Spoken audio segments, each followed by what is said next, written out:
नमस्कार.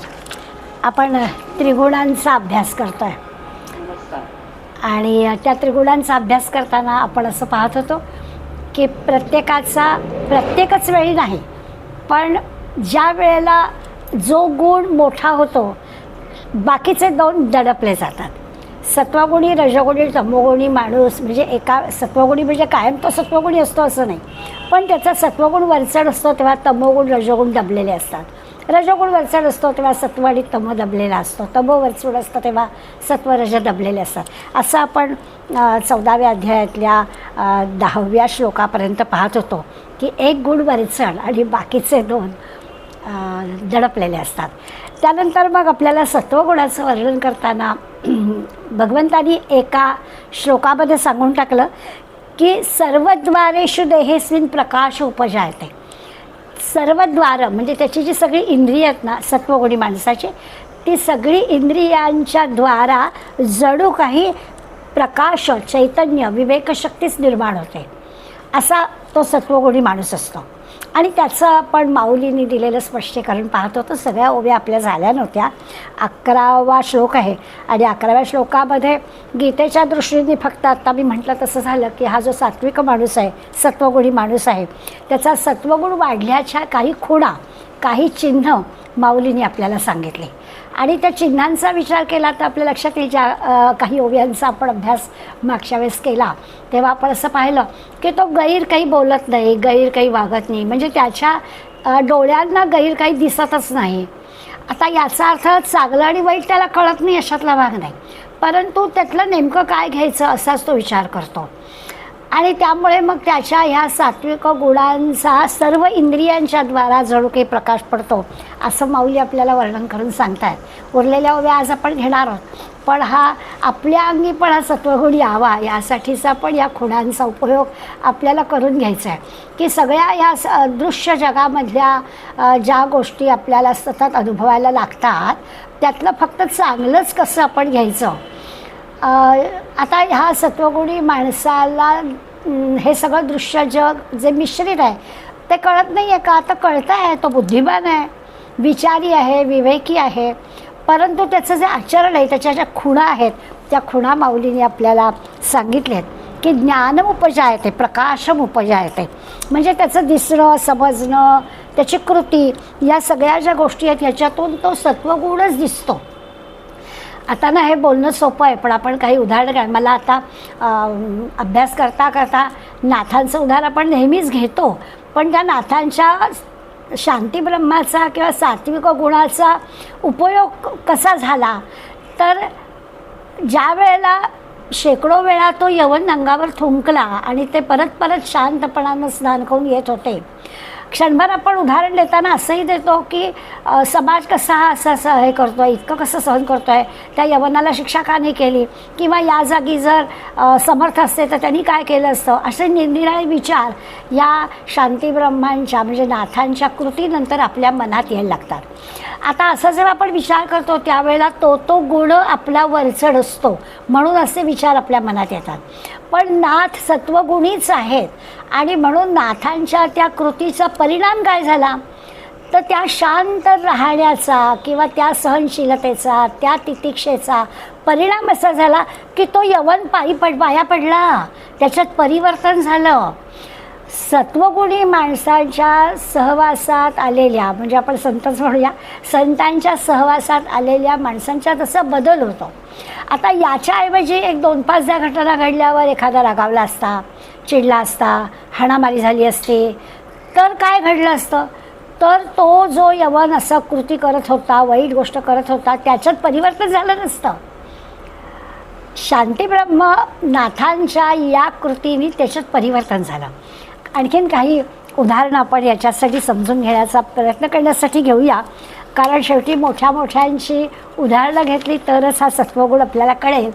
एक रामतीर्थांचं चरित्रातला प्रसंग मला अतिशय भावला की सत्वगुणी माणसाच्या बाबतीत असंही घडतं. एकदा रामतीर्थ रस्त्याने चाललेत आणि रस्त्याने जात असताना एक वेश्या त्यांना रस्त्यामध्ये दिसली.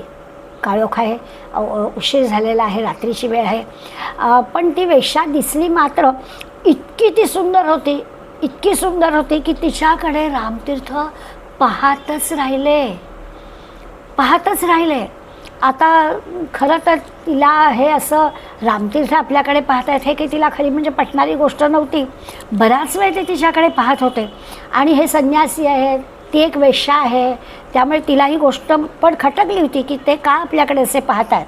पण शेवटी ती वेश्या आहे आणि त्यामुळे ती वेश्या असल्यामुळे टक लावून पाहणाऱ्या रामतीर्थाला ती असं म्हणाली, मी आपलं स्वागत करायला तयार आहे. असं म्हटल्याबरोबर रामतीर्थांनी ओळखलं. ते म्हणाले, तू ज्या हेतूनं बोलली आहेस ते साध्य होणार नाही, ज्या हेतूनं तू हे बोलली आहेस ते साध्य होणार नाही आहे. मग ती म्हणाली, मग एवढं तुम्ही टक लावून का बघता माझ्याकडे? तिचा व्यवसाय तो असल्यामुळे तिच्या लक्षात येते, असं का पाहताय?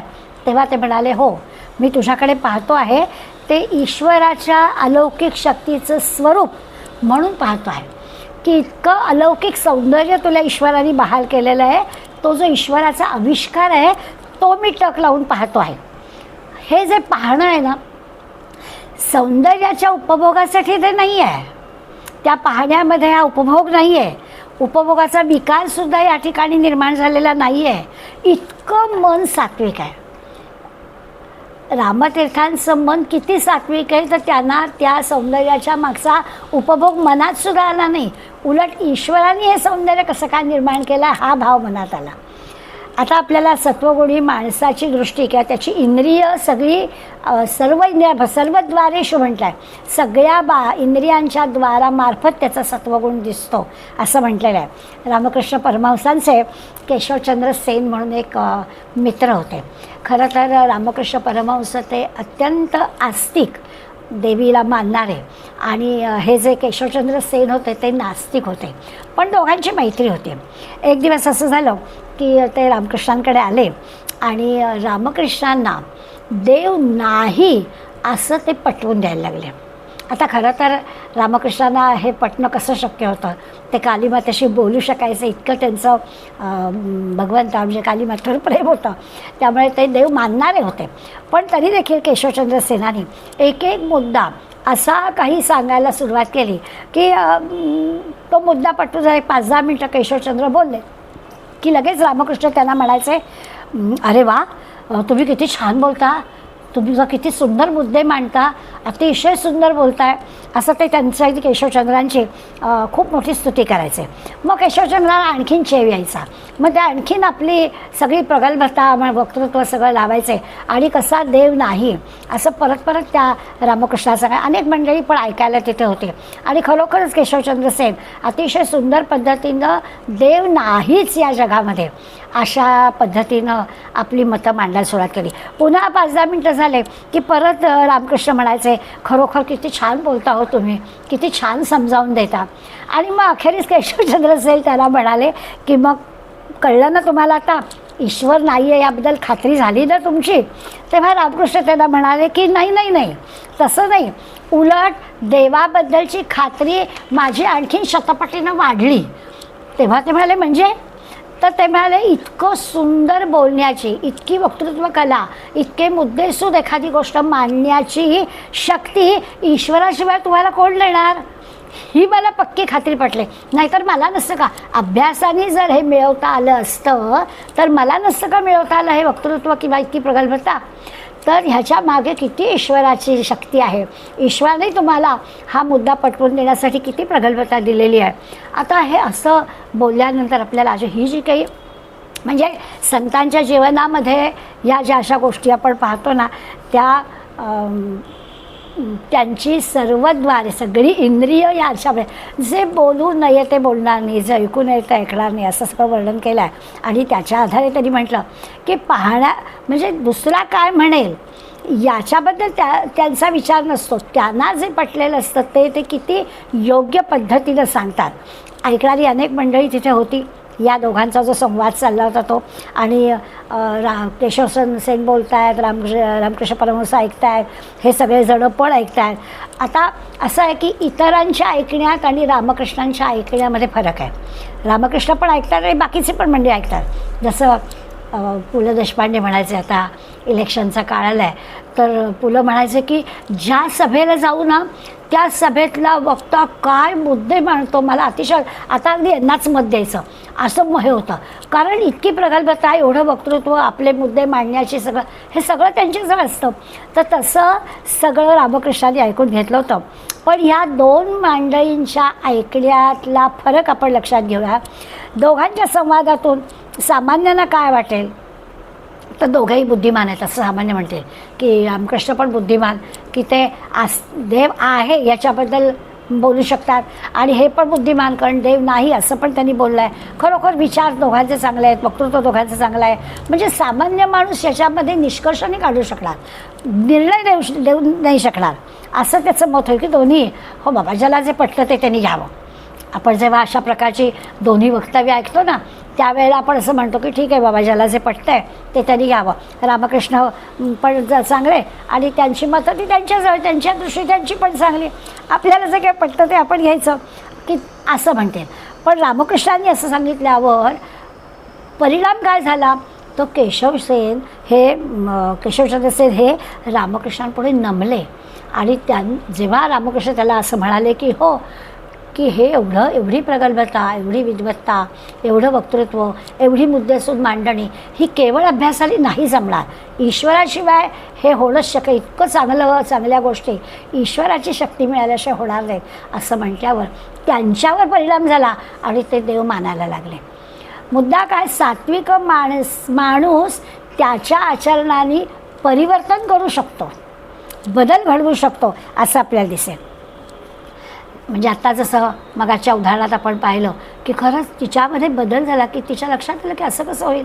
पण आपलं सौंदर्य हे ईश्वराने कशासाठी निर्माण केलेलं आहे, तेव्हा रामतीर्थांनी नुसतं तिचा सौंदर्याचं वर्णन करण्यासाठी, तर तिच्यात परिवर्तन घडवून आणण्यासाठी, त्या नुसत्या पाहण्याने तिच्यात परिवर्तन झालं की ईश्वराने मला सौंदर्य दिलं आहे हे असं उधळून टाकायला नाही दिलेलं. तर असा सात्विक माणसाचा परिणाम दिसला पाहिजे, परिवर्तन, बदल दिसलं पाहिजे, तर त्याचा उपयोग आहे. हा महत्त्वाचा मुद्दा माऊली आपल्याला त्यांच्या ओव्यात घालून सांगतात. माझ्या आठवणीप्रमाणे आपण 214व्या ओवीपाशी आलो होतो आणि ती 214वी ओवी पाहताना माऊलीने एक महत्त्वाचा विषय मांडला की ही जी लक्षणं मी सांगतो आहे, सत्वगुणी माणसाच्या सगळ्या इंद्रियांच्या मार्फत सत्वगुण कसा दिसतो, किती विवेकी, किती विचारी, कसं वागणं त्यांचं असतं, तर तो सत्वगुण जेव्हा वाढतो, एवं सत्व वाढे तई हे चिन्ह पुढे ही चिन्ह सगळी दिसतात, ही लक्षणं जेव्हा दिसतात आणि निधनही घडे तेव्हाची जरी, आणि त्याच वेळेला देह टाकला गेला या मार्गावर असणाऱ्या सत्वगुणी माणसाचा, की त्याची ही सगळी लक्षणं दिसत आहेत आणि त्याच्या वेळेला जर देह पडला, सहज सोडला गेला, तर फार मोठे उपकार. म्हणजे देह सोडतांच्या वेळेला सर्व इंद्रियांमार्फत जेव्हा सत्वगुण असा बाहेर येईल, त्याच्यासारखं उपकारक नाही. अशा पद्धती 214व्या ओवीपर्यंत माऊलीने आपल्याला आणला. आता आपण आज 215वी ओवी घेणार आहोत. अजून काही सत्वगुण मांडणे संपलेलं नाही आहे, त्यामुळे दिसणं, समजणं, कृती करणं, इंद्रियांच्या मार्फत हे सत्वगुण दिसणं, असं सगळं जे आहे त्या गोष्टी माऊली आपल्याला सांगतात. आपण 215वी ओवी बघूया. पुढे म्हणताय, हा सत्वगुण जेव्हा येतो तेव्हा म्हटलंच की एवढ्या खुणा, आणि त्यावेळेला अगदी अखेरच्यापर्यंत, म्हणजे त्यावेळेला देह टाकल्याचा अर्थ काय, तर अखेरपर्यंत ही सत्वगुण सगळ्या इंद्रियांमार्फत दिसतात. हे का पाहालेनी सुयाणे झालं या परगुणे पढियंते पाहुणे स्वर्गोनिया. ते म्हणतात सुयाणं असणं म्हणजे सुबत्ता असणं, तर म्हणजे सुबत्ता असावी आणि त्याच्यामध्ये परगुण म्हणजे सण असावा, संपन्नता पण आहे आणि अगदी छान दिवाळीसारखा सण पण आहे. पढियंते पाहुणे, त्या देवानं अगदी छान आपले आवडते पाहुणे आपल्या घरी यावेत. मग आता ह्याच्यापेक्षा आणखीन काय आनंद, सुबत्ता पण आहे, सण पण आहे आणि आपले आवडते पाहुणे पण आहेत. आता ह्याच्यापेक्षा आणखीन काय पाहिजे. काय माऊलीनी चपकल उदाहरण दिलं आहे की या सत्वगुणी माणसाला, म्हणजे थोडक्यात सुगीचा काळ आहे, पाऊस पाणी उत्तम आहे, समृद्धता सगळीकडे आहे, आणि अशा आनंदाच्या अगदी सुखाच्या दिवसामध्ये आपल्याकडे जर हवा असणारा पाहुणा आपला आला, तर आता आणखी याच्यापेक्षा आनंदाची गोष्ट काय. सत्वगुणी माणसाचा आनंद सांगताना ते सांगतात ना की हे जसं असतं ना, आता सामान्य माणसाला या तिन्ही गोष्टी एकत्र आल्यावर आनंद आहे हे लक्षात येतं. सत्वगुणी माणसाचं असं आहे की त्याला कायम हा असाच आनंद असतो की त्याच्या दृष्टीने सगळी संपन्नता सोबतच असते, त्याच्या दृष्टीने सणवारच असतात आणि सगळे आपले छान प्रिय पाहुणेच असतात. पुढे म्हणतात, तरी जैसीची घरीची संपत्ती आणि तैसीची औदार्य धैर्यवृत्ती मा परत्र आणि कीर्ती का नोहावे. आता म्हणतात की जैसीची घरीची संपत्ती, छान संपन्न काळ आहे ना, त्या घरात पुष्कळ संपत्ती पण आहे, आणि तैसीची औदार्य, तसा उदारता पण आहे, धैर्यवृत्ती पण आहे, म्हणजे पैसा पण आहे, देण्याची पण मानसिकता आहे आणि धैर्य पण आहे. महापरत्र आणि कीर्ती, परत्र म्हणजे स्वर्गसुख, पृथ्वी आणि स्वर्गवनी. महापरत्र आणि कीर्ती का नोहावे, मग स्वर्गसुख का नाही प्राप्त होणार. साधारणपणे असं असतं की आपण राजबोधामध्ये शिकलो आहे की असे दोन गुण एकत्र कमी दिसतात, श्रीमंतपणे आणि उदारपणे, असं नाही दिसत. सुंदरपणे आणि चतुरपणे, समर्थाने खूप मोठी यादी आपल्याला शिकवली आहे की सौंदर्यपण आणि चतुरपण आहे असं दिसत नाही, किंवा सबलपण आहे आणि धैर्यपण आहे असं पण दिसत नाही, म्हणजे कमी असतात उदाहरणं. तसं संपन्नता आहे आणि उदार आहे असं दिसत नाही, पण इथे दोन्ही दिसतं आपल्याला. त्यामुळे हे सगळं असं जर एकत्र असेल तर मग काय आणखीन पाहिजे.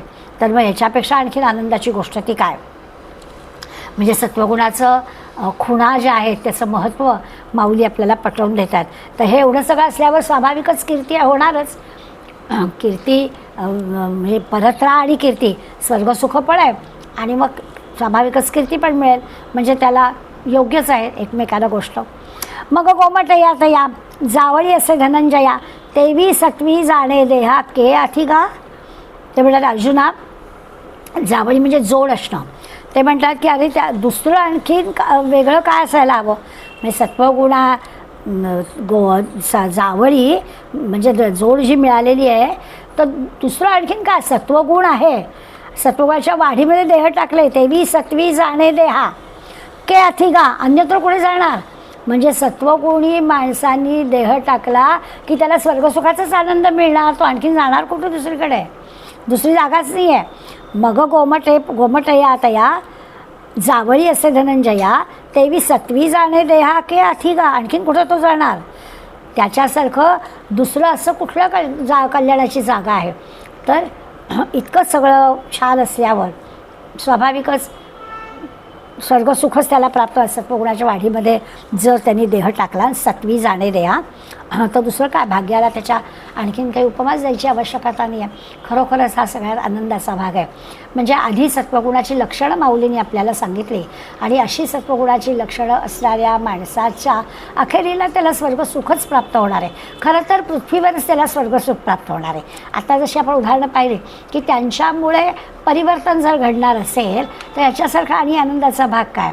एखाद्या तमोगुणी किंवा अशा माणसांमध्ये सत्वगुणी माणसाच्या सहवासाने परिवर्तन होणं, याच्यापेक्षा आणखीन काय आनंदाची गोष्ट. तसं म्हणायचं आहे की या अशा सत्वगुणी माणसांनी, या सगळ्या खुणा ज्याच्या आहेत अशा सत्वगुणी माणसांनी जर सत्वी जाणे देहा, अशा वेळेला जर देह ठेवला, सत्वगुणाच्या वाढीत जर देह टाकला, तर तो अन्यत्र कुठे जाणार, तर तो उत्तम गतीलाच जाणार. त्याच्या भाग्याला दुसरी काही उपमा द्यायची आवश्यकताच नाही, असं स्पष्टपणे सांगितलं. जे सत्वगुणी उद्भट घेऊनी सत्व चोखट निघे सांडूनी कोपट भोगक्षेम आहे.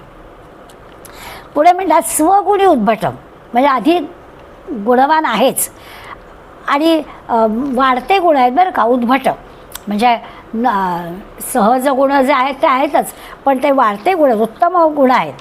वागणं त्याचं चोखट आहे, घेऊनही सत्व चोखट, आचरण चांगलं आहे, अगदी सत्वशील वागणं आहे.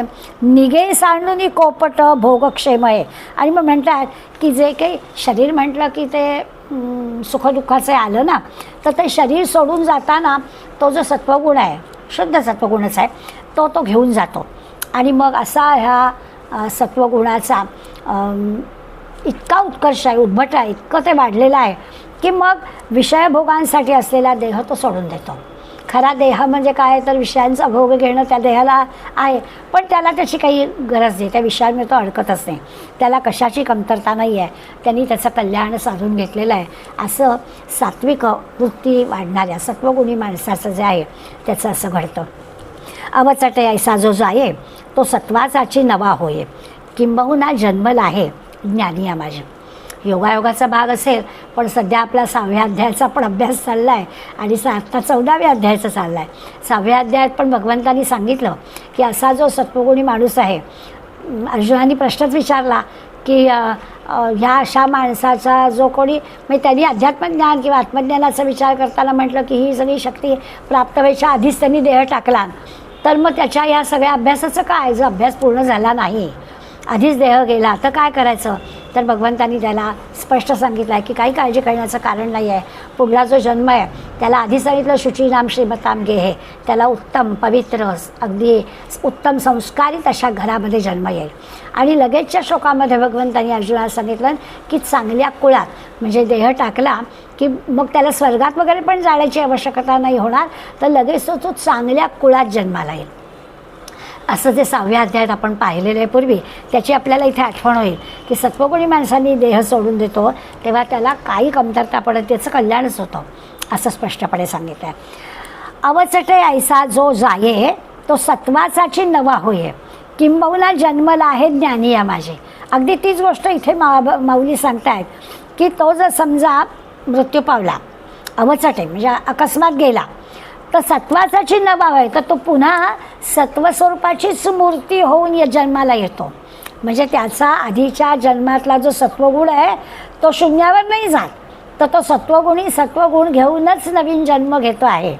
किंबहुना जन्मला आहे ज्ञानियान माझे. इतकंच काय, तर त्याचा जन्म ज्ञानवंतांच्या घराण्यामध्ये होतो.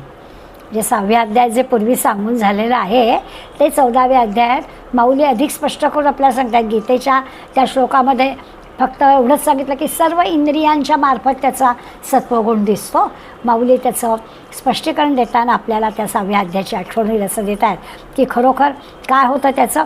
तर अशा सत्वगुणी माणसाने देह ठेवला तर त्याला जे नवीन जन्म मिळेल तो पण सत्वगुणातच मिळेल, किंबहुना अत्यंत ज्ञानवंतांच्या घराण्यात त्याला जन्म मिळेल. सांग पा धनुर्धरा रावो रायपणे डोंगरा, गेलिया अपुरा होय काही. एक छानसा दाखला माऊली देत आहेत. ते म्हणतात अरे अर्जुना असं सांग.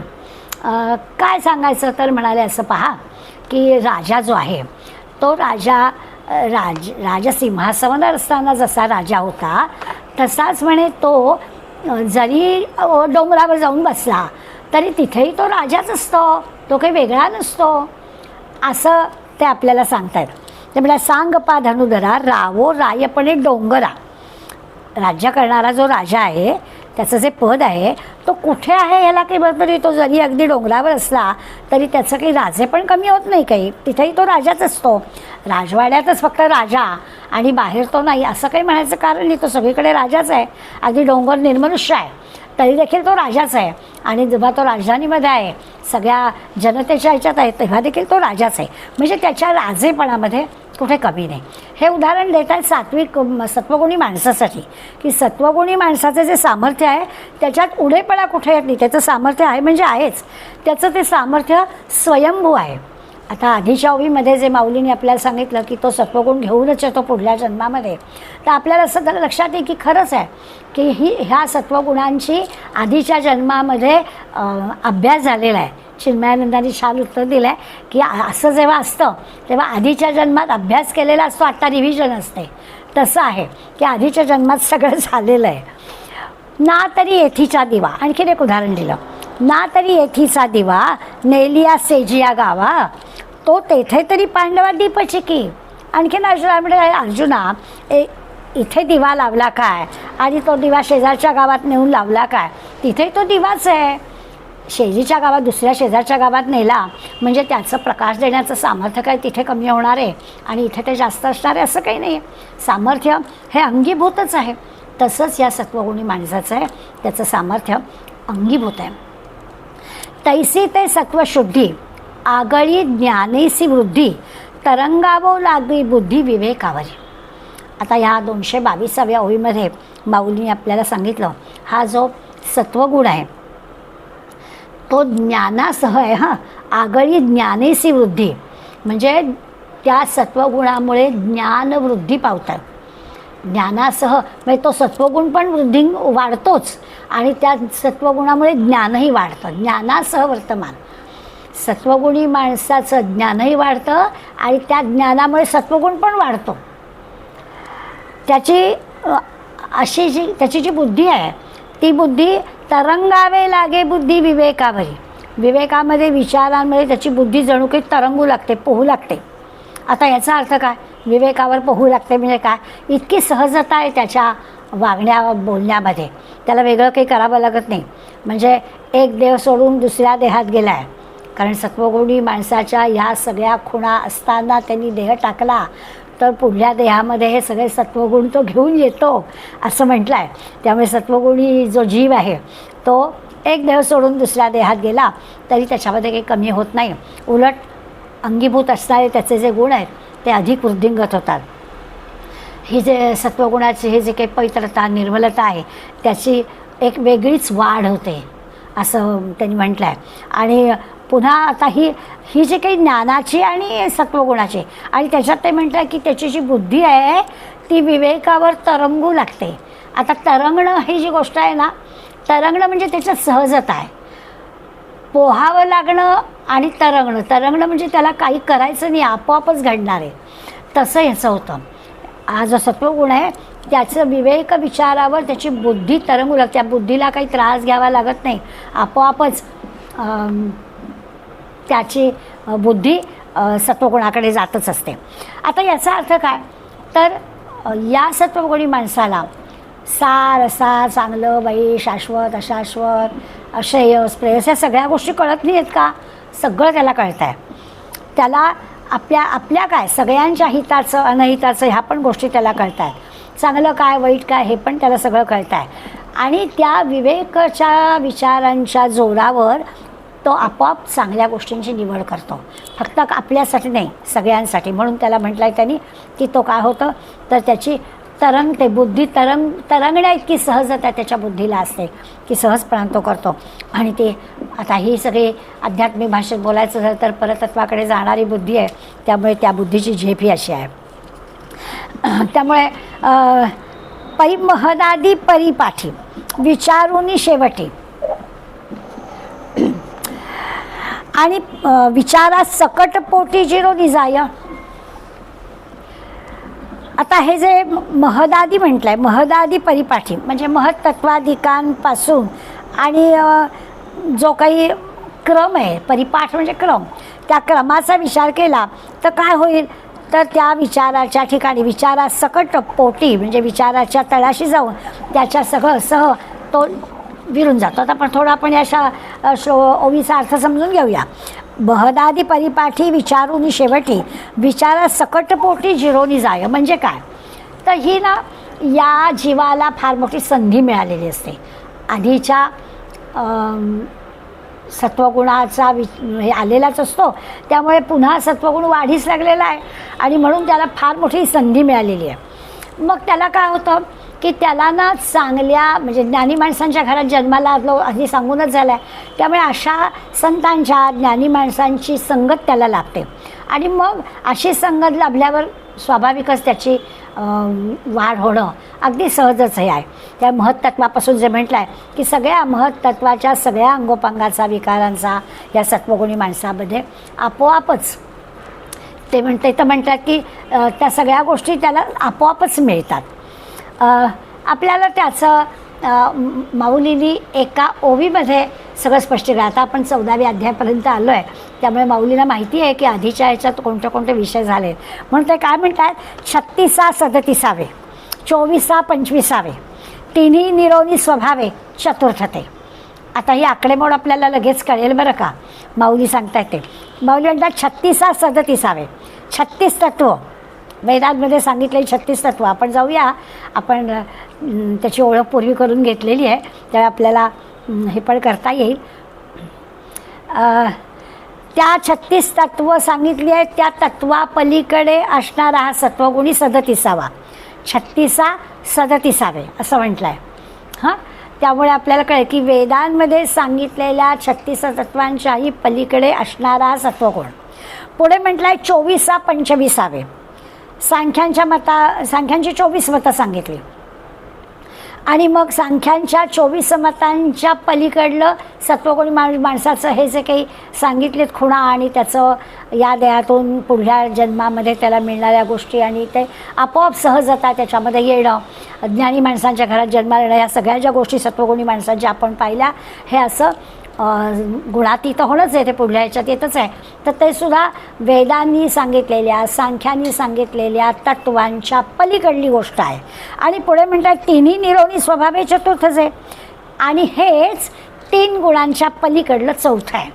आता आपल्याला माहिती आहे की आपण सारखं सांगतो की आपल्याला सत्वगुणी माणसांचं कितीही कौतुक केलं असलं तरी गुणातीत व्हायचं आहे, त्या सत्वगुणात पण अडकायचं नाही आहे, म्हणून गुणातीत व्हायचं आहे. तर ही चौथी गोष्ट आहे. चौथी गोष्ट काय तर गुणातीत होणं, सत्व रज तम 3 गुण आणि चौथं काय तर गुणातीत होणं. तसं या 36 तत्व वेदांची आहे. ही गोष्ट काय 37. सांख्यानी 24 तत्व सांगितली, ही गोष्ट काय 25. आता हे जे काही आपल्याला माऊली एका ओळीतच सांगून टाकतात, मग आपल्याला या सगळ्याचा अभ्यास करावा लागतो. आपण दासबोधाचा आधार घेऊन आपण त्याचा आज विचार करणार आहोत. आयसे सर्व जे सर्वोत्तम, असं जे सगळं उत्तमातलं उत्तम आहे, महत्त्व सगळ्याच्या पलीकडे असणारं, झाले जसे जया सुगम, इतकं उत्तमातलं उत्तम आणि सुगम झालेलं आहे. ज्या सत्वगुणी माणसाला जे सुगम आहे, तया सवे निरुपम लाहे देव, त्याच्या कुळात त्याला उत्तम जन्म प्राप्त होतो, स्वाभाविकच आहे. असं सगळं जे मिळालेलं आहे, उत्तमातलं उत्तम मिळालेलं आहे, म्हणजे एका अर्थाने झाले तसे जया सुगम तया सवे परमात्म्याकडेच हे सगळं आलेलं आहे. त्यावेळेस संतांची संगत त्याला लाभते, ज्ञानी माणसांची संगत लाभते आणि या जीवाला एक निरुपम असा देह प्राप्त होतो, असं त्यांनी सांगितलं. आपण ना या तत्वांचा दासबोधामध्ये विचार केला, त्याची फक्त आपल्याला आठवण करून देते आणि आपण पुढल्या भागाकडे जाऊ. दासबोधामधल्या 17व्या दशकामध्ये तत्वनिरसन आणि तत्वझाडा असे 2 शब्द आपण पाहिलेत आणि त्याच्यामध्ये आपण स्थूल सूक्ष्म कारण आणि महाकारण असे 4 देह, पिंडाचे 4 आणि ब्रह्मांडाचे 4 असे पाहिलेत.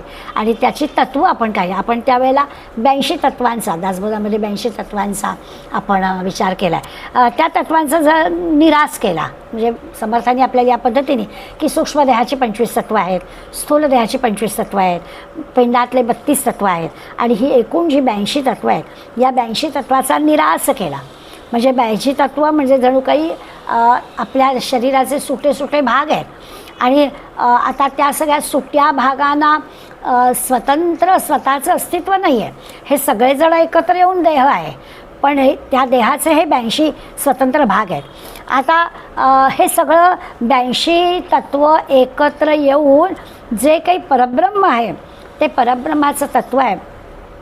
ही तत्व म्हणजे काही मी नाही, ते जे परब्रह्म आहे म्हणजे मी आहे. आता हे सगळं आपण दासबोधामध्ये पाहिलेलं आहे आणि म्हणून आपल्याला अशा तत्वांचा झाडा करून टाकायचा, म्हणजे तत्व बाजूला करायचे किंवा परब्रह्म निवडायचं. काही केलं तरी अर्थ तोच आहे. तत्वांचा झाडा केला म्हणजे 82 तत्व झाल्यावर जे उरलं ते मी, म्हणजे परब्रह्म मी आहे असं लक्षात घ्यायचं. किंवा ह्या ही तत्व एकत्र आली तरी देखील त्याच्यामध्ये चैतन्य म्हणजे परब्रह्म हवं, तर ते तत्वांचा निवाडा केला.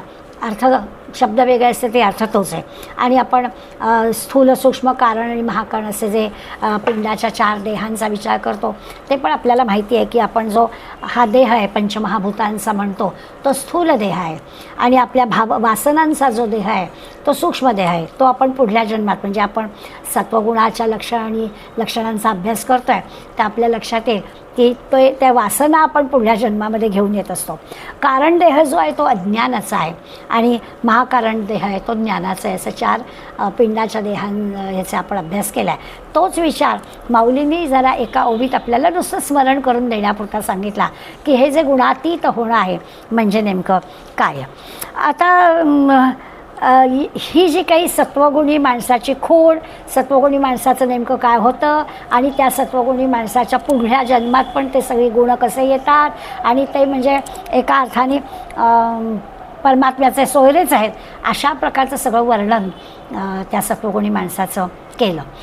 मी सुरुवातीलाच आपल्याला असं म्हटलं की गीतेमध्ये पहिल्या 3 श्लोकांमध्ये एक वरचढ गुण होतो, त्या बाकी 2 दबलेले असतात असं वर्णन केलं.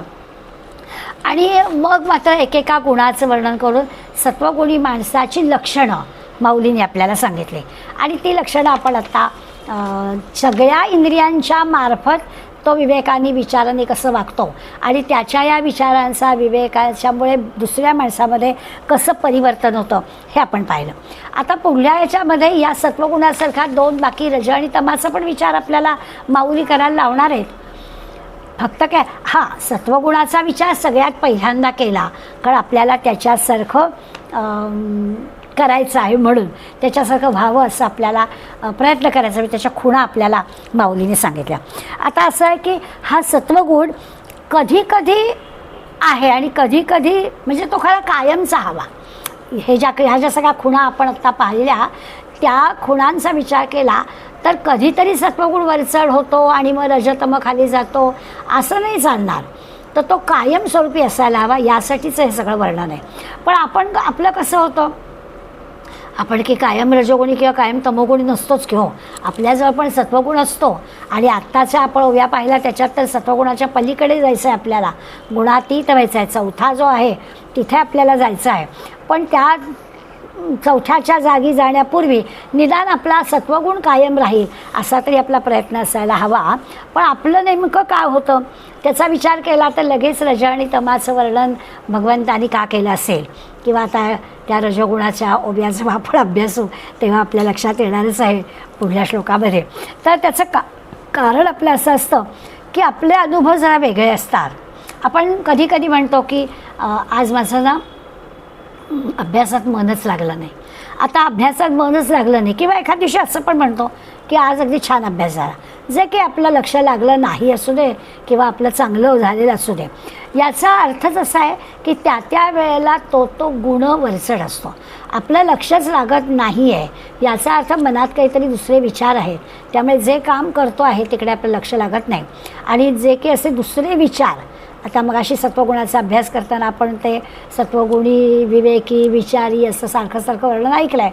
त्यामुळे जेव्हा आपण काम करतो एक आणि विचार आपले दुसरे येत आहेत, त्याचा अर्थ असा आहे की आपला रजोगुण म्हणजे काही आपल्या समजा इच्छा असतील तर त्या, किंवा दुसऱ्याबद्दलचा काही राग द्वेष मत्सर असेल तर तो रज आणि तम आपला वर आलेला असतो. त्यामुळे मग आपलं कामाकडे लक्ष लागत नाही असं आपण वर्णन करतो. त्याच्या उलट जर आपण अगदी छान चित्त एकाग्र झालं आहे, मन शांत आहे, जे आपण करतो त्याच्यात पूर्ण लक्ष आहे, तर आपलं ते कामही चांगलं होतं.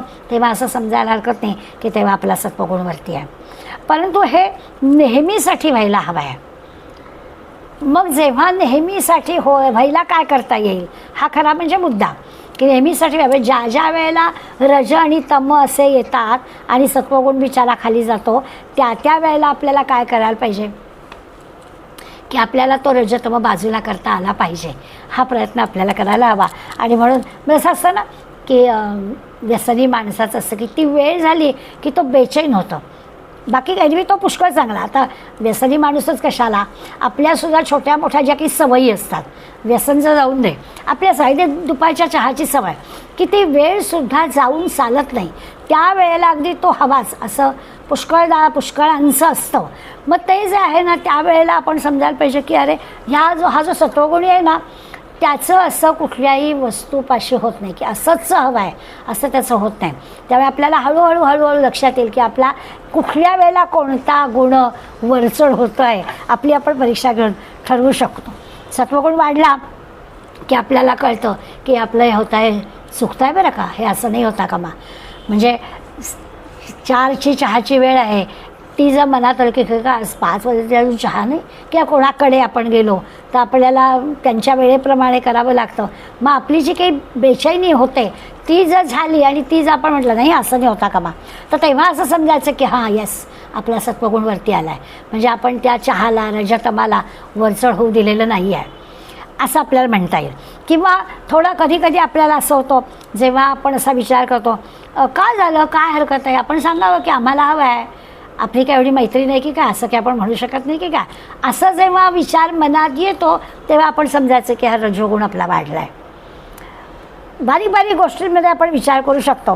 किंवा तिसरं आणखी आहे, सगळं करतात मग आपल्याला करायला काय हरकत आहे, असं जेव्हा कधीतरी विचारतो समजावं की जी चुकीची गोष्ट आहे ती माहिती आहे की हे करणं चुकीचं आहे, सगळे करतात, सगळे सिग्नल तोडून जात आहेत, मग कशाला आपल्याला की इथे जरी पाठी असली तरी आपल्याला एवढा वळसा घालून जायला हवा आहे. असा मनात विचार आला की समजावं की आपला तमोगुण वरचढ झालेला आहे. असं आपल्याला शोधता येतं की आपला कोणता गुण वरचढ आहे आणि कोणते खाली आहेत. म्हणजे याला काही दुसऱ्या कुणाच्या साक्षीदाराची किंवा दुसऱ्या कोणी आपल्याला सांगण्याची खरं म्हणजे आवश्यकता नाही, आपल्याला कळेल. आणि आपण आता सात्विक व्हावं असं ठरवलं आहे तर आपला विवेक विचार जागा होईल. आणि मग त्याच्यासाठी काय करायचं तर भगवंतानी माऊलींनी आपल्याला वारंवार सांगितलेलं आहे की आपला थोडा निश्चय हवा, आपला थोडा निग्रह हवा, आपण जरा संयम ठेवायला हवा की आपल्याला ह्या गोष्टीसुद्धा जमतील की जमणार नाही तसं नाही. आपोआप संयमाने विचाराने विवेकाने आपली बुद्धी प्रगल्भ होईल आणि मग आपल्याला ना योग्य तो निर्णय घेता येईल. मग असं आपण आग्रही कुठल्याही गोष्टींबद्दल राहणार नाही असा त्याचा अर्थ होईल. तमोगुणाचा जर प्रभाव असेल तर काही वेळा काय होतं, आपला तमोगुण कळतो बरं का. अनवधानाने काही वेळा आपण काही गोष्टी करतो. म्हणजे पंखा लावायचा आहे तर आपण बंद करतो. खरं म्हणजे पंखा लावायचा आहे किंवा पंखा चालूच आहे पण आपल्याला लक्षातच येत नाही आणि जाऊन आपण पंखा लावायला परत बटन ऑन करतो. किंवा कुलूप लावण्याच्याबद्दल बऱ्याचदा आपण म्हणतो की गाडीला खरं म्हणजे गेल्यावर कळतं की अरे कुलूप लावलंच नव्हतं वाटतं आपण, आणि मग तरी देखील आपण उघडायचा प्रयत्न करतो. ह्या ज्या अशा अनवधानाने आपण काही गोष्टी करतो ना, म्हणजे आपण एका अर्थाने आपली त्या कामामध्ये बुद्धी लावलेली नसते आणि म्हणून आपण गडबड करतो. हे जेव्हा असे गडबडीचे प्रसंग घडतात ना तेव्हा समजावं की तमोगुण आपला वरचढ झालेला आहे आणि म्हणून ही गडबड होते. आता हे सांगण्याचा उद्देश असा आहे की आपल्याला सत्वगुणाच्या खुणा माऊलींनी सांगितल्यात ना, मग त्या खुणांचा विचार करायचा झाला की आपल्याला चाललेल्या सगळ्या या गोंधळामध्ये आपल्याला हवं तेच आपण ऐकायचं आहे, आपल्याला हवं तेच आपण पाहायचं आहे, जे आपल्याला आवश्यक आहे तेच बोलायचं आहे. असंच आपण ठरवलं की खरोखरच दुसऱ्याला वेदना होतील, दुसऱ्याला त्रास होईल अशा प्रकारचं बोलणं आपण टाळावं. कळतं आपल्याला पण तरी देखील आपल्या हातनं बोललं जातं. अशा वेळेला कळतं की मग आपण आपला तमोगुण आणि रजोगुण जो ओळखला तर ह्या ज्या सत्वगुणांच्या खुणा माऊलीने आपल्याला सांगितल्या त्या आपल्याला कळतील. असं आहे की प्रत्येकाजवळ म्हटलं तर म्हणजे अगदी रजोगुण तमोगुणी काय सगळ्यांजवळ उत्साह नावाची गोष्ट असते. प्रत्येकाला काही काही चांगल्या गोष्टी कराव्यात असं वाटत असतं. आता हे जर वाटतं आणि उत्साह असतो तर तो टिकवण्याकडे आपली प्रवृत्ती असायला हवी, तो टिकला पाहिजे. आणि मग तो उत्साह टिकवण्यासाठी काय करता येईल, थोडे प्रयत्न करावे लागतील. कारण नाहीतर आधीच्या श्लोकात आपण आळस आणि प्रमाद पाहिलं आहे. निद्रा, आळस आणि प्रमाद या गोष्टी तमोगुणाच्या आहेत. मग एकीकडे जर आपण म्हणतो की नाही असतो उत्साह असतो, तो उत्साह असतो तो टिकवला पाहिजे. जरा जरी त्या उत्साहात गेला आणि निद्रेकडे किंवा आळसाकडे कल गेला तर आपण पुन्हा तमोगुणाकडे जातो. म्हणजे आपल्याला सत्वगुणाच्या खुणा सांगताना तो रजोतम मध्ये जेव्हा वरचढ होतो त्याला आपल्याला बाजूला करता आलं पाहिजे. आध्यात्मिक क्षेत्रात तर एक आणखीन मोठी गोष्ट असते की काहींना अशी सवय असते काय जे होईल ते ईश्वराच्या मनात असेल ते ईश्वर करेल तसं असं म्हणणारी मंडळी आपल्याला भेटतात. पण गीता मात्र काय आपल्याला सांगते की आपले मित्र आपणच आणि आपले शत्रू पण आपणच. म्हणजे आपण आपल्या नियंत्रणामध्ये अशा सगळ्या गोष्टी जर नीटपणाने केल्या विवेकाने विचाराने प्रयत्नाने तर आपण आपले मित्र आहोत. पण आपण त्याच्यात काही चूक केली किंवा प्रयत्नांमध्ये कसूर केली तर आपण समजावं आपण आपले शत्रू आहोत. त्यामुळे ठीक आहे देवाचं सहाय्य हवं किंवा देवाच्या मनात काय असेल पण असं करून स्वस्थ राहणं काही योग्य नाही असं आपल्या लक्षात येईल. म्हणजे जसं चौकामध्ये ट्रॅफिक पोलीस असला ना तर कसं सगळं सुरळीत वाहनं जातात कारण तिथे नियम सांगणारा नियम मोडले तर शिक्षा घेणारा तिथे कोणीतरी असतो.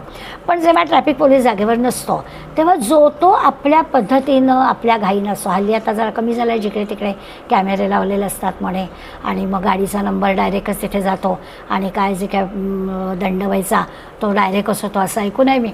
तर आता बदल झाला आहे. पण नाहीतर आपल्याला दिसतं की ट्रॅफिकच्या का झाला आहे किंवा एवढे जॅम का झाला आहे, तर तेव्हा लक्षात येतं की जो तो काय करतो तो आपल्या पद्धतीनं, घाई असतेच प्रत्येकाला, त्यामुळे तो जातो, सिग्नलचा विचार करत नाही, नियमांचं पालन करत नाही. जर प्रत्येक सत्वगुणी माणूस नियमांचं पालन करतो आणि हा अनुभव आपल्याला येतो. बऱ्याचदा आपल्यासारख्या वयाच्या मंडळींनी रस्त्यावर जाताना एखादा कारवाला शांतपणाने उभा राहतो, खून पण करतो आपल्याला आणि आपल्याला आधी क्रॉस करायला देतो. आता त्याला काही कामाला जायचं नसतं, त्याला काही घाई नसते, पण नियमांचं पालन करण्याचा जो सत्वगुण त्याच्याजवळ जो वरचढ झालेला आहे तो झाला तर माणूस अशा पद्धती वागतो. त्यामुळे हे ना स्वतःवर नियंत्रण घालून घ्यायचं आहे आणि असा गुणांचा अभ्यास आपल्याला या अध्यायात माऊली आपल्याकडं करून घेत आहेत. आता हे जे स्वतःचं नियंत्रण आहे ना, ते नियंत्रण जर जमलं तर त्यालाही आपोआपच शास्त्र, ग्रंथ, संत, गुरु यांचं मार्गदर्शन मिळतं. म्हणजे आपण 4 पावलं गेलं पाहिजे, आपण नियमांनी वागलं पाहिजे, तर आपल्याला या सगळ्यांचं सहाय्य मिळणार आहे, नाही तर नाही मिळणार. म्हणून आपल्याला हे लक्षात येईल की खरोखर आपोआपच अशा पद्धतीनं सहाय्य सगळ्यांचं मिळालं ना, संतांचं, ग्रंथांचं, शास्त्राचं, तर मग काय घडतं तर आपोआप आपल्या अंतःकरणामध्ये सगळ्या चांगल्या चांगल्या गोष्टी निर्माण होतील, सगळे प्रेम निर्माण होईल, सगळ्यांबद्दल सहानुभूती निर्माण होईल. हे सगळ्या सत्वगुणाच्या गोष्टी आहेत. त्यामुळे माऊलीने जे सांगितलं की सगळ्या इंद्रियांच्या मार्फत, हा अगदी महत्त्वाचा श्लोक आहे की आपल्या सगळ्या द्वारांमार्फत, म्हणजे सगळ्या इंद्रियांच्या मार्फत हा सत्वगुण.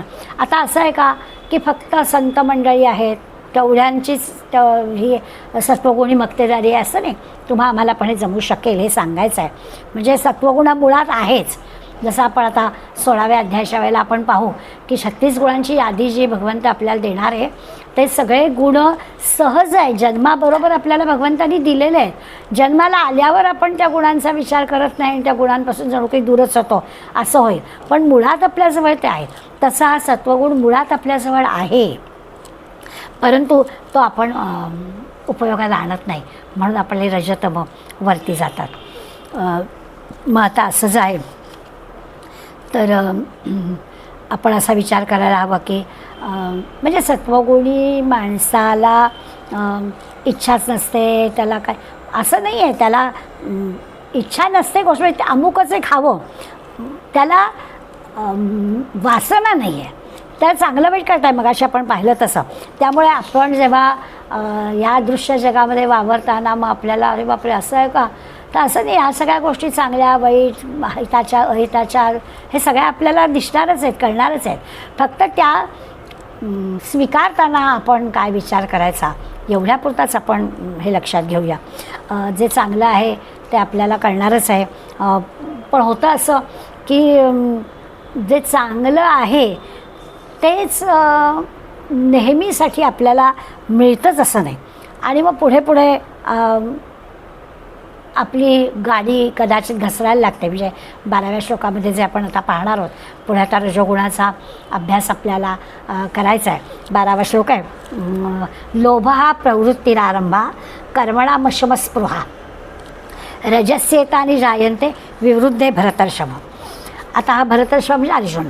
आता तो म्हणतोय रजसी विवृद्ध आहे. आता सत्वगुणाचा अभ्यास आपला करून झाला. आता म्हणतायचा रजगुण विवृद्ध. रजोगुण जेव्हा वाढलेला असतो तेव्हा काय काय करतो, लोभाची प्रवृत्ती होते. लोभ प्रवृत्ती कर्मणाम आरंभा, अशी काहीतरी मला मिळावं, लोभ सुटतो आणि स्वार्थबुद्धीनं सगळी कर्म त्यासाठी मला याच्यात काय मिळेल तरच ती केली जातात. लोभा प्रकृती आरंभा कर्मणामशमस्पृहा रजस्येतानि जायन्ते विवृद्धे भरतर्षभ, असं त्यांनी आपल्याला म्हटलं. आता अगदीच सोपं झालं. आधीच्या याच्याबरोबर उलटं करायचं की तिथे काही वासनाच नव्हती, अमुक एक मिळावं असं नव्हतं, आणि इथे मात्र सकामच आहे, मला काहीतरी मिळावं, काहीतरी त्याच्यामागे इच्छा आहे. आणि मग असं असल्यामुळे काय होईल तर कर्मणामशमस्पृहा, अशमायचा अर्थ अशांती, स्पृहा म्हणजे अशी लालसा, त्यामुळे हे सगळं निर्माण होईल. एक तर लालसा निर्माण होईल आणि त्यामुळे अशांती. तर रजोगुण वाढल्यानंतर काय काय होईल हे एका श्लोकात भगवंतांनी आपल्याला सांगून टाकलं आणि माऊली त्याच्याबद्दल आपल्याला निरनिळ्या ओव्यांमध्ये पटवून देणार आहे. आपण सुद्धा रजोगुण वाढला की आपोआपच सत्व आणि तमाचा प्रभाव कमी होतो हे पूर्वी पाहून झालेलं आहे. सत्वगुण चांगला आहे बरोबर, पण जेव्हा कामना वाढून रजोगुण वाढतो त्यावेळेस सत्वगुण दबला जातो. म्हणून आधीच सांगून ठेवलं आहे की जो गुण वाढतो इतर दोन दबले जातात.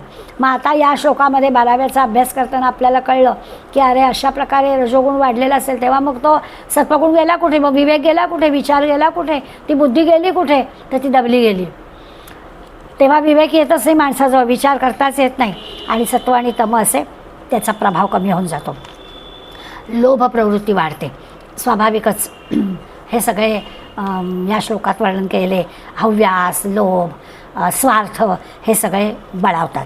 आता ते पण किती मिळावं, किती लोभ असावा ह्याला काही मिळायला लागलं की आणखीन मिळायला हवं, आणखीन मिळायला हवं असं वाटतं. बरं आता ते मिळालेलं असलं की ते सांभाळावं लागतं आणि म्हणून सांभाळण्यासाठी पण काही करावं लागतं. यासाठी म्हणून काही ना काहीतरी प्रकारांनी ते सगळं सांभाळण्यामध्ये आपली सगळी विचारशक्ती, विवेकशक्ती खर्च होते. दुसरं असं असतं की मत्सर वाढलेला असतो, त्यामुळे दुसऱ्याला मिळालेलं पण पाहवत नाही, दुसऱ्याला मला का नाही किंवा त्यालाच का, अशा सगळ्याचा विचार. आणि मग हळूहळू अनितीच्या म्हणजे चुकीच्या मार्गाने ते मिळावं याकडे पण प्रवृत्ती जाते. एक एक एक एक रजोगुणाच्या घसरण लागली असं जे म्हणतो ते असं होतं की पाहिजे म्हणजे पाहिजेच, मग कुठल्या का मार्गाने होईना ते मिळवलं पाहिजे. नाही ते माझं ते माझं, तुझं ते पण माझं, अशी प्रवृत्ती होते. बरं मला मिळावं हे असणं ठीक आहे, मला तर मिळालंच पाहिजे, पण त्याला मिळता कामा नये अशी पण एक प्रवृत्ती होऊन जाते. अशा निंद्या गोष्टी होतात. म्हणजे कुठे नेमकं रजोगुणाने त्याला विवेक असतो, तो थांबू शकत नाही, त्यामुळे त्याचा लोभ संपत नाही, त्याच्या वासना थांबत नाहीत. जसं असतं ना, आता आम्ही तुमच्या आमच्या व्यवहारातल्या सुधारणांनी पटतं की आपल्याला कितीतरी मैत्रिणी आपल्याला सांगतात की आता नाही, आता ना मी दासबोधाच्या ज्ञानेश्वरीच्या वर्गाला नक्की येणार आहे. आता काही लेकाचं लग्न झालं, सगळं सुनेच्या ताब्यात देणार की आले, पण असं घडत नाही. काही सुनेच्या ताब्यात दिलं जात नाही, कारण आपल्याला असं होतंच की किती जरी आपण म्हटलं तरी आपण अडकलेलो असतो. आणि मग पहिलं वर्ष, मग सणवार, मग नातवंड, असं काही ना काहीतरी कारणं आपण मग सांगतो आणि ते योग्यच असतात की ते चुकीचे असतात असं नाही, पण त्या वेळेला तो जो रजोगुणाचा आपला गुण असतो ना तो स्वाभाविक असतो. मग त्याच्यातून बाहेर कसं तर नाही, मग त्याच्यात आपल्याला मनाने तो रजोगुणात न अडकता आपल्याला हेच सगळं छानपैकी कसं करता येईल असा आपण विचार करायला सांगतो. मग तो पण सत्वगुणाकडे जातो. जेव्हा त्यात लोभ म्हणून करतो, वासना म्हणून करतो, द्वेषाने मत्सराने करतो, तेव्हा तो रजोगुणवरती आलेला असतो. पण नाहीतर मग या सगळ्या गोष्टी आपल्याला इतक्या सहजतेनं पण करता येऊ शकतात. त्यामुळे रजोगुण हा लोभ असेल तेव्हा त्याला रजोगुण म्हणायचं. आणि तीच गोष्ट आपण जेव्हा विवेक विचारांनी करायची म्हटली की तो सत्वगुणाकडे जातो. म्हणजे आपल्याला तरी हा ओव्यांचा अभ्यास करताना लक्षात येणार आहे की आपली दृष्टी कशी आहे त्या गोष्टीकडे पाहण्याची, त्यावर तो रजोगुण आहे का सत्वगुण आहे तर दिसेल आपल्याला. आपण ज्या श्लोकाचा आत्ता विचार करतोय त्या श्लोकामध्ये ते सांगितलं की अशांती प्राप्त होते. म्हणजे असं झालं तर कर्मणाम शमस्पृहा असं म्हटलं आहे की अशांती आणि विषयभोगांची लालसाच उत्पन्न होते याच्यातून. पण या भूमिकेतून कर्म केली तर ती कर्म कशी लोभाने केली तर मात्र ती अशी ठरतात. मग आपण काय करायला हवं? धर्ममार्गाने करणं, शास्त्रांनी सांगितल्याप्रमाणे करणं, विवेकाने करणं, विचारांनी करणं, हे झालं तर काहीच बंधनकारक नाही आहे. पण हे सगळं विवेक विचारांनी न करता जेव्हा निर्बंधपणानं केलं जातं तेव्हा मात्र हे असं होतं. त्यामुळे याचा विचार आपल्या करायचा आहे. आता ते करताना आत्ता म्हटलं तसं की योग्य कर्माचं योग्य फळ घ्यावं. म्हणजे कर्म जसं केलं आहे तसं फळ घ्यावं. कर्म कमी आणि फळ जास्ती. म्हणजे आजकाल नेहमी बोललं जातं की काम कमी करायचं आणि पगारपत्र जास्त पाहिजे, तर असं नाहीच. हा लोभाचा प्रकार आहे. रजोगुणांनी म्हणजे लोभ हा रजोगुणाचा समानार्थी शब्द आहे, त्या लोभाचा प्रकार आहे असं नाही चालणार. काय नेमकं करायचं, कशाला प्रवृत्त व्हायचं हे कळलं पाहिजे. रागद्वेष विरहित निष्काम भावनेने जर केलं तर त्याच्यात काही दोष नाही आहे. त्या पुन्हा आपण सत्वगुणाच्या लक्षणांकडे सारखे सारखे येणारच आहोत. तीच लक्षणं महत्त्वाची आहेत, पण घडतं काय त्याच्यासाठी पुन्हा रजोगुण तमोगुण आपल्याला ते सांगणार आहेत. नवनवीन गोष्टी करत राहणं ही रजोगुणाचं लक्षण असतं की त्याला सारखं काहीतरी नवनवीन करावंसं वाटतं. त्याच्यामध्ये कला आहे, नवनवीन बस अगदी संपत्ती मिळवण्यासाठी करायच्या सगळ्या गोष्टी पण आहेत. आता हे सगळं जर उत्सुकतेपोटी आनंदासाठी केलं तर चांगलं आहे ना, ते करावं ना. लोभासाठी केलं तर तो रजोगुण झाला. याच्यातून मला काय मिळेल याच्यासाठी केलं तर तो लोभ झाला. प्रसंगानुरूप करणं, कला म्हणून करणं, त्यातून छानपैकी आनंद घेणं, आनंद देणं हे जमलं तर छानच आहे. किंवा ते करता करता चटकन त्याच्यातनं निवृत्त पण आपल्याला होता आलं पाहिजे. आपण अडकता कामा नये. अडकायला झालं की तो रजोगुण आला असं आपल्याला आता ओव्यांचा आधार घेतला की आपल्याला जास्त कळेल. तिसरी गोष्ट अशी आहे की ईश्वराने सोपवलेलं आहे असं समजून जर केलं तर पुन्हा लोभ नाही म्हणजे रजोगुण नाही असं कळेल. मग ते चालणार आहे की ते कर्म आपण जे करतो आहे ते आपल्याला ईश्वराने सोपवलेलं कर्म आहे म्हणून आपण ते करतो आहे, तर ते करायला हरकत नाही. मग काही ती अशांती किंवा असं लोभ वाढणारे, अशांती मिळणारे असं काही होणार नाही. जर आपण आपल्यासाठी करत असलो तर मग मात्र ते रजोगुणाकडे गेलं, लोभाकडे गेलं असं होईल.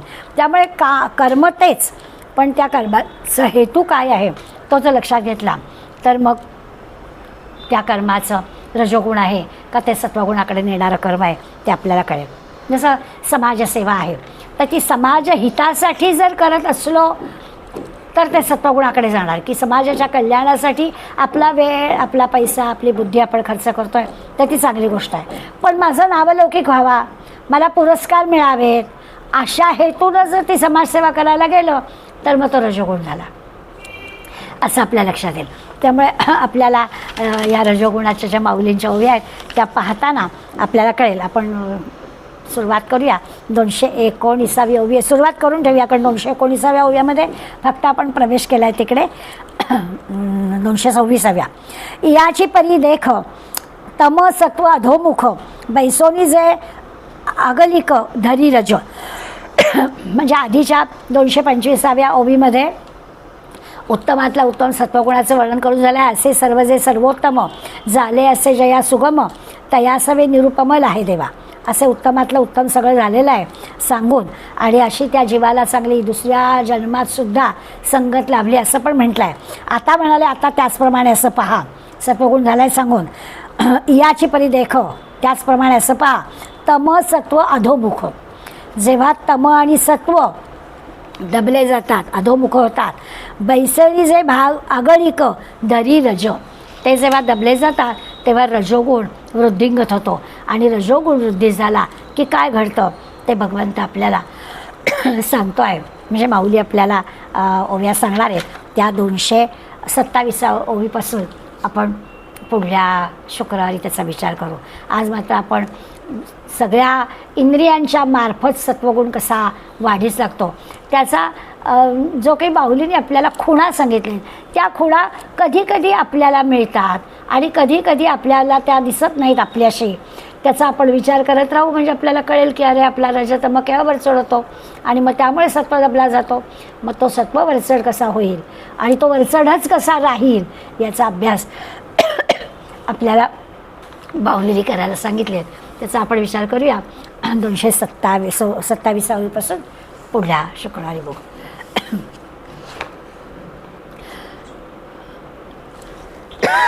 घरात खेळे जवळ संपत्ती अंगी धैर्य